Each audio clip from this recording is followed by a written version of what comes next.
In today's tutorial, I will show you how to add a space between characters or every digit with Kutools for Excel. If the VBA code is complicated for you, you can try the add text utility of Kutools for Excel. Please do as follows. Select the cells you need to add a space between characters or every digit. Then click the Kutools tab. In the editing group, click the text drop-down list and click on the add text.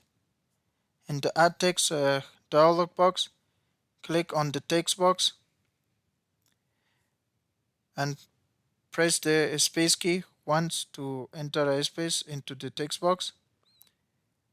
Then select the only add to option, and from the drop down list select between characters and click the OK button. As you can see, the spaces are added between the characters and digits. Thanks for watching, and please subscribe for more videos.